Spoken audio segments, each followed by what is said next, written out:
जिसे हम आज बांग्लादेश के नाम से जानते हैं, उसका इतिहास बहुत पुराना और समृद्ध है। सदियों से गंगा और ब्रह्मपुत्र नदियों का उपजाऊ डेल्टा सभ्यता का पालना रहा है। बंगाल के नाम से जाना जाने वाला यह क्षेत्र बहुतायत का देश था। इसके लोग अपनी कला, संगीत और साहित्य के लिए प्रसिद्ध थे। बंगाल की रणनीतिक स्थिति ने इसे व्यापार और संस्कृति का केंद्र बना दिया। मौर्य और गुप्त साम्राज्य यहां फले फूले बौद्धिक और कलात्मक उपलब्धियों की विरासत छोड़ गए।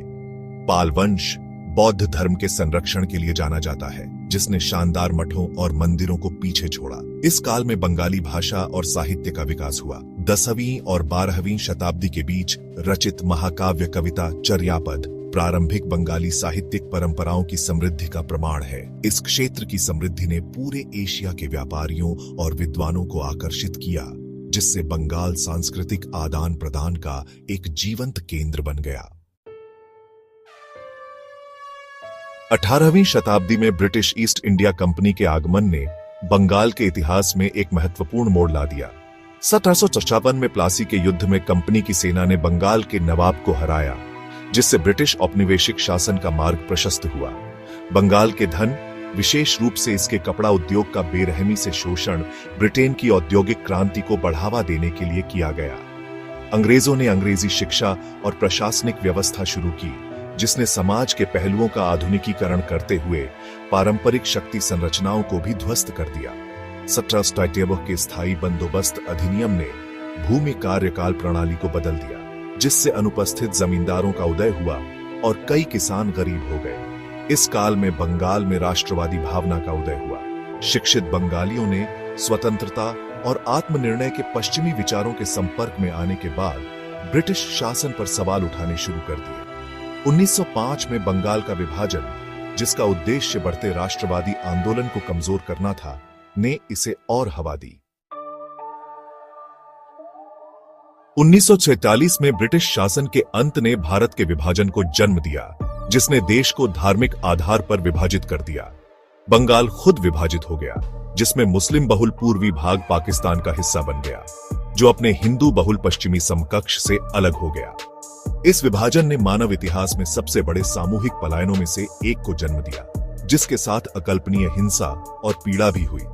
पूर्वी पाकिस्तान अपनी बड़ी आबादी के बावजूद नए बने राज्य के भीतर हाशिए पर पाया गया। उर्दू को एकमात्र राष्ट्रभाषा के रूप में लागू करना, बंगाली को दरकिनार करना तत्काल प्रतिरोध के साथ मिला। 1904 का भाषा आंदोलन, जिसमें अपनी मातृभाषा की मान्यता के लिए विरोध करने वाले छात्र मारे गए, बंगाली पहचान के संघर्ष में एक निर्णायक क्षण बन गया। पूर्व और पश्चिम पाकिस्तान के बीच असमानताएं भाषा से परे फैली हुई थीं। आर्थिक और राजनीतिक शक्ति पश्चिम पाकिस्तान में केंद्रित रही, जिससे पूर्व में आक्रोश और बढ़ गया। शेख मुजीबुर रहमान के नेतृत्व वाली अवामी लीग बंगाली लोगों की आवाज बनकर उभरी, जो स्वायत्तता और समान अधिकारों की मांग कर रही थी। 1970 के आम चुनावों में अवामी लीग की शानदार जीत, जिसने शेख मुजीबुर रहमान को पाकिस्तान का प्रधानमंत्री बना दिया होता, पश्चिम पाकिस्तान के शासक वर्ग ने इसे अस्वीकार कर दिया। यह स्पष्ट रूप से मताधिकार से वंचित करने का कार्य अंतिम कड़ी साबित हुआ। 26 मार्च 1971 को शेख मुजीबुर रहमान ने बांग्लादेश की स्वतंत्रता की घोषणा की, जिससे 9 महीने का खूनी मुक्ति संग्राम छिड़ गया। पाकिस्तानी सेना ने स्थानीय सहयोगियों की सहायता से नागरिकों और बुद्धिजीवियों को निशाना बनाकर आतंक का अभियान चलाया। लाखों बांग्लादेशी शरण लेने के लिए सीमा पार भारत भाग गए। प्रधानमंत्री इंदिरा गांधी के नेतृत्व में भारत ने मुक्ति वाहिनी के नाम से जाने जाने वाले बांग्लादेशी प्रतिरोध सेनानियों को महत्वपूर्ण सैन्य और मानवीय सहायता प्रदान की। 16 दिसंबर 1971 को पाकिस्तानी सेना के आत्मसमर्पण के साथ युद्ध समाप्त हो गया। अपार बलिदान और संघर्ष से जन्मा बांग्लादेश